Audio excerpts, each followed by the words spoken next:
we now talk about the Rose Bowl. And, well, it was fun for all of 30 seconds. We wondered if weather was going to be involved. Indiana absolutely shoves Alabama into a locker, 38 to 3, the final score there. Gentlemen, this was the first Indiana Bowl victory since the 1991 Copper Bowl. Didn't know that was a thing. Evidently, they beat the Baylor Bears, or so the history books tell me. It is the first time that Alabama trailed by 35 plus since 1998. And courtesy of Lance from our friends over at Always Talking Ball, Alabama, with today's loss, has now lost by 14 plus points 4 times in the last 2 seasons. Since 2010, through the end of the Nick Saban era, they only lost by 14 plus 4 times. So we have equaled that in just 2 years under Kalen DeBoer. With all of that statistical fodder, Trey, let's start with you. This was not the brightest day for Alabama. It was a coronation, though, I think, for the Indiana Hoosiers, as, I mean, right now, until a national championship trophy is handed out, they are the kings of college football. Yeah, does anybody want to take a guess at how many 4- and 5-star recruits Indiana had on their roster versus Alabama? Probably not that many. Not a lot. 0? It is 58 for Alabama and 7 for Indiana. 7. And they beat them by 35 points in Pasadena today. I mean, yeah, it's a coronation. That's a great word for it, because Curt Cignetti is rapidly just taking over college football, and he's doing this without the most talented on paper players. I know that they've killed it in the portal, obviously, tons of success there, but imagine building off of this. Like he could, the NIL funds that Indiana has, the fan base that they have. You talk about one that's starved for success. The Indiana Hoosier fan base is starved for success, and they're getting it. And this is just the beginning, I think, for Cignetti, because the longer he stays at Indiana, the more and more talent he's going to attract. And he doesn't strike me as someone that's going to get the wrong guys in there, just more talented version of the guys that he likes to recruit. So yeah, this is absolutely just a statement. There was a very real scenario, I think, going into today, where if Alabama pulled the upset, what are we thinking of Indiana if Alabama pulls this upset today? Because it's 2 years in a row that they have a lot of hype. They come into the playoff and they just lay an egg, but they emphatically prove that they are here to stay. And they're now the only team in college football playoff history to win a game after having a bye. So he's even overcoming that curse. Yeah, 1 in 7 are the teams that earn that first round bye. To your point, the dichotomy of the two teams with historical context, this was the first time that Alabama and Indiana had ever met. Alabama, I believe, according to Kirk Herbstreit, is the 3rd most winningest program in college football history. Indiana just recently got out of the cellar. They're the 2nd most losing program in college football history. And yet, Trey, as we joked about on the preview, Alabama felt like the David to Indiana's Goliath today. And boy, that did not go according to the biblical passage. Alabama was outmatched from the very get-go. Ty Simpson was running from his life. Of course, Alabama was not able to run the ball. We knew that wasn't going to be a factor. But it looked like, and they even did some still shots of the coverage that Indiana was throwing. Bryant Hayes, tip of the cap to Bryant Hayes, defensive coordinator for Indiana. He had Alabama in hell. It didn't matter if it was Ty Simpson or Austin Mack at quarterback. They disguised their coverages and their blitzes so well that Alabama would come out of play action, or they would come out of a straight drop, and you would freeze the frame, and there was nowhere to go with the football. I mean, it was just a gift-wrapped coverage sack. It felt like on every single key down. That is not only the right players in the right places, but it's the coaching staff that I don't think is getting enough of the credit outside of what Curt Cignetti is doing.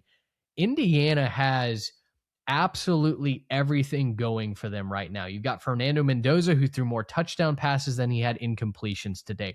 The running game is clicking. The offensive line won the MVP for the Rose Bowl today. You've got just an elite unit up front. What was Mendoza calling them in his post-game press conference? The Hoggies or something like that? It was some really uniquely Fernando Mendoza term for his beloved offensive line. The defense has been shut down. They hold Alabama to 3 points.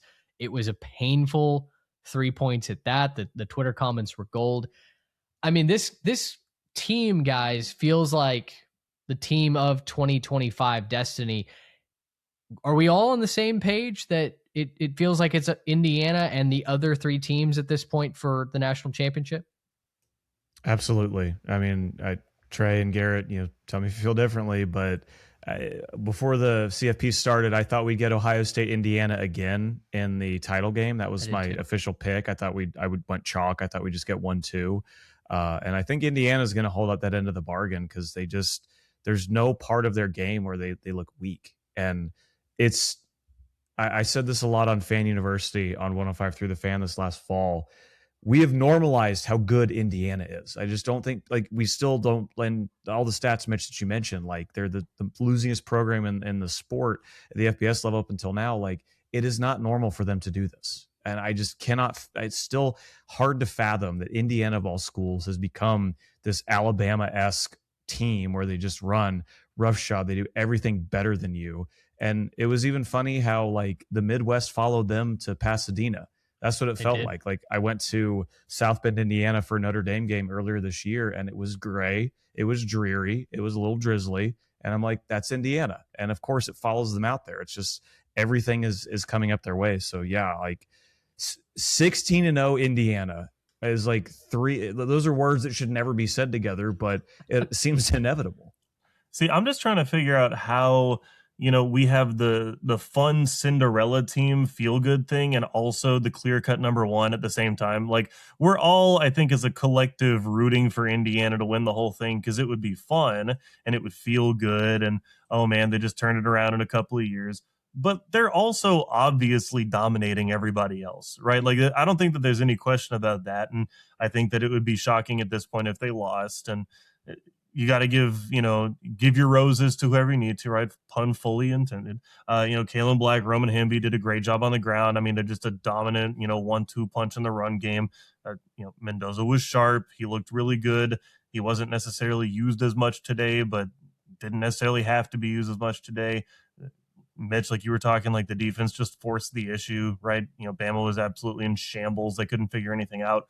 This is a fantastic team who it's weird to have a team this dominant and this good be the team that everybody's just rooting for because it feels nice. And we're yeah, you go, little guy. This isn't the little guy. This is the dominant team in the Big Ten who's, marching their way through everybody on their way to a championship. It's awesome.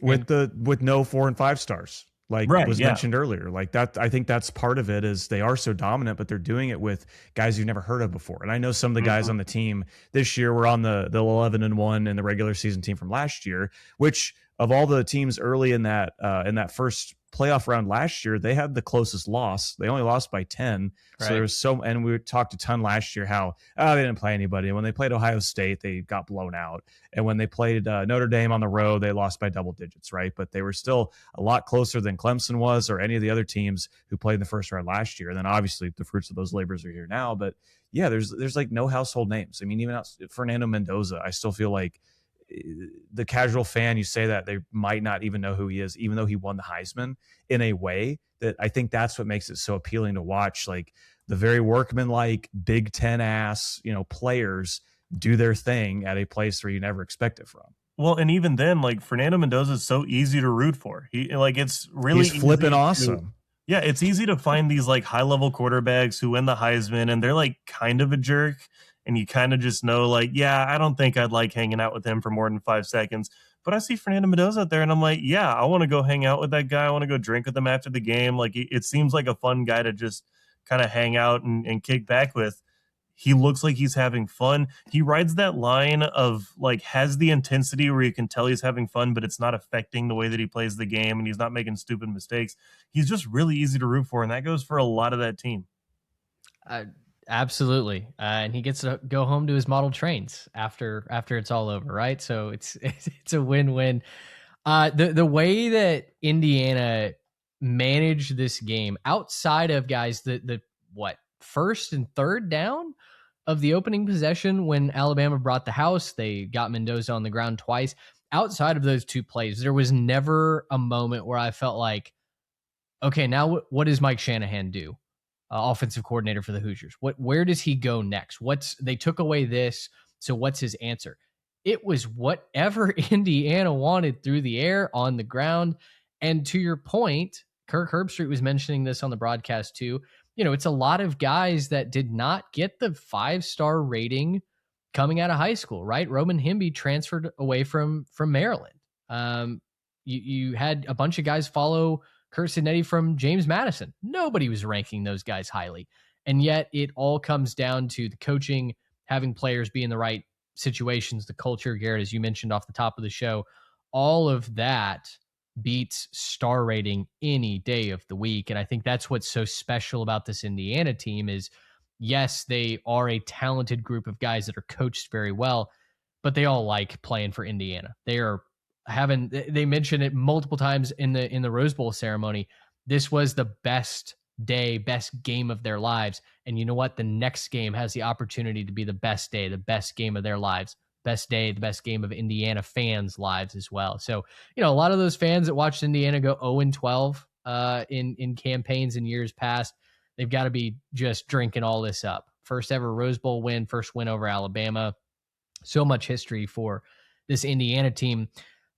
With all of the, fanfare and the roller coaster of success that Indiana's been on these last 2 years, I think we have to wrap this show with whatever the heck is going on at Alabama. And I'll say this, I want to go off the top here and then I'll kick it over to you guys. I will plant the flag that the Kalen DeBoer slander needs to stop at he's a bad coach. He's not a bad coach. He's won everywhere he's been. He got Washington to the national championship game just a couple of years ago. What I do think is fair is the fact that this Alabama team, guys, we've got to reroute our brains. This is not the Nick Saban Alabama. It's not the same program. It's not due the same respect. It's not due the same reverence on a football field. The Nick Saban Alabama is a legacy program at this point. And what Kalen DeBoer has at Alabama is a completely different team that, quite frankly, I'm not really sure should be considered amongst the elites in the SEC right now. They have not proven that in these first 2 years. Can they get there next year and beyond? Absolutely. Absolutely. There is as much talent at Alabama as you will find anywhere in the country. But this program right now, to me, not that much better than, a team like Missouri or South Carolina that can have a really good season, but then what do you expect from them on a consistency basis? So that's what I need to see from Kalen DeBoer this offseason and going forward. I'll defer to you guys. Open it up. Where do you kind of find yourself leaving Alabama as we turn the calendar to 2026? They're such an interesting program because I think most people think Alabama just inevitably is a national championship contender every year throughout their whole history, and they've had down periods in not so recent past, or not so distant past, I should say. And I think they're just a symptom of the greater college football ecosystem, right? Where what made Alabama so dominant for so long is they had elite coaching from Nick Saban and a long line of coordinators that came through there. And they were stacking talent. They had guys that would start for most other SEC teams on their third string. And no one has that anymore. Like, you cannot build that kind of depth in the NIL era because somebody's just going to go offer a bag to that kid that's sitting on the bench and not getting playing time. So everybody has to adjust their expectations. Alabama fans are going to have a harder time doing that because they're going off a generational run that's literally never been done before in the history of college football. I don't know. It's going to be interesting to see what Kalen DeBoer does to bounce back from this, because he kind of already played the switch the offensive coordinator card, right? And we kind of already thought that, hey, we're getting a quarterback that maybe more fits his system. And maybe he can recruit better quarterbacks than he could at Washington. You can obviously find a lot of what you need through the transfer portal these days. Alabama can play that game too, but I'm really interested to see what he does this offseason to get them more looking like their former selves and contending for championships. Because if they're not contending next year, it's going to get really iffy in a hurry. even when he was at Washington, especially during that 2023 season, because that's like one of my greatest calls ever, is that Washington was going to be really good that year. They were going to go to the national title game. So I watched him a ton. That team loved to play in close games. And because they had Michael Penix and Rome Odunze and Braylon Trice and a bunch of dudes who'd played at Washington for like 17 years at that point, they were able to get away with it. Now, when you don't have that, when the rosters shift over as much as they do and you're not able to keep as many of those players, like you mentioned, with how a lot of these kids who would sit in the past are going to leave and play elsewhere, you can't get away with that, especially when you're playing SEC teams week in and week out. And I'm not a like, I think bad teams are bad teams no matter the conference. I think bad SEC teams are just bad football teams. But you can't say they have more talent than maybe what Washington was playing against Wazoo or when they're playing Oregon State or what may have you. So I think there were things that DeBoer got away with when he was at Washington, even the year before they went to the national title game, when they still went 11-2, but there were a lot of close calls in there. Those are things that are not going to be they're going to be obviously much more scrutinized at a place like Alabama. And thus far, he's not shown that he's gotten away from that and losing like games that you expect them to win a lot. So I still think they're a cut above the Mizzou or the Vandy's of the world, probably because I'm an OU fan and I hate Missouri because of that. And I just think Alabama's better. But yeah, they're not going to be just a lock. I mean, even the last 2 years, look, they were the 9 seed this year. A lot of people thought they were going to get left out after they lost to Georgia in the SEC championship game. And year before, they lose 3 regular season games. They don't even make the tournament. And even if they're going to be good, I don't even wonder if it's going to be at like if they can get to the Georgia level, that Georgia's kind of replaced them in the SEC, at least as the team constantly on the top. Yeah, it's mighty concerning if you're an Alabama fan. Yeah, this was going to happen to whoever walked through the door. Like, we don't need to trash on Kalen DeBoer because he's not the GOAT, right? Like, Nick Saban is the greatest coach in college football history, and I don't know how you'd even debate that. The problem is, whoever was walking in after him, the program was going to start to slowly dwindle because you don't have a guarantee that you're going to go win a championship like you did under Nick Saban. Like, I think almost everyone that he coached, if you stayed in the program 4 years, won a championship. So you start with that, and then you end up with, okay, well, you know, you have a very good football coach who shows up, and he's just a very good football coach, and you're going to be a very good football team, but very good isn't the dynasty that Alabama was. So it's going to look as a comparison like they're terrible and like it's over and everything else. And it is over. Like, the Nick Saban era is over. It's been over. And you're going to watch it slowly kind of dwindle, and they're going to just return to the pack where, you know, every now and then they'll have the right, you know, kind of converging of pieces where they get a veteran quarterback and an experienced offensive line and some good playmakers, and they'll go on a run. And that's what happens with all football programs. They're just not going to be elite every single year like they were under Nick Saban. And that's okay. I know that hurts for Bama fans. I'd try to feel bad for you, except you got Nick Saban, so I can't. So there's that. But yeah, Bama's over. Like, as a structure, Bama is over. That's it. It was a good run. Congratulations. If you want to talk about next year, how about learn how to run the football? That could be a great place to start. Their leading rusher today was Ty Simpson, and I rest my case right there. That he ran it, like 3 times for 17 yards, and he ended up leading their team in rushing. I think that last one was the one that put him over the top. So again, like, this is just what they are. This is what Alabama has become, and that's okay. You're a very good football team who every now and then will make the playoff, like the rest of us. Okay, the rest of the college football world welcomes Alabama back to the middle of the pack as we kind of sit there and wonder who's going to win it this year. Well, I think that's the danger of where they sit right now, right? I don't think Alabama is in practicality going to become a Missouri, a South Carolina that can have a 5-7 season. I don't think. I mean, I don't think the boosters, the powers that be, would let that happen. But I do think that Alabama has a little bit of an identity crisis. And Trey, I'll get your feedback on this, and then we'll wrap the show. I think they have an identity crisis in that, based on what you said, they tried changing out the offensive coordinator. We tried getting a new quarterback. None of those easy fixes, the most obvious quote unquote solutions worked. So in this offseason, as the transfer portal opens, where do you think that Kalen DeBoer turns? Like Ryan Grubb might go back to the NFL. Maybe he convinces him to stay, but is that a good thing? Is complacency and familiarity really the answer for Alabama? Do they need to shake it up? Like what's priority number one on Kalen DeBoer's run sheet tomorrow morning?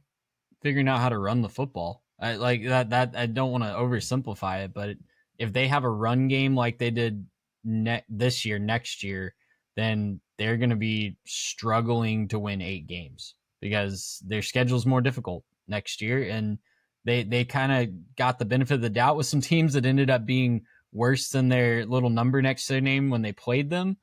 And I don't think that's going to happen next year. Alabama has a very tough schedule next year, and they're going to have to learn how to run the football. So whether that's getting the best running back in the portal, whether that's getting the best offensive lineman in the portal, adjusting the scheme, I don't know. That's why they pay Kalen DeBoer a lot of money to figure it out. But that's where it's got to start for me. Yep.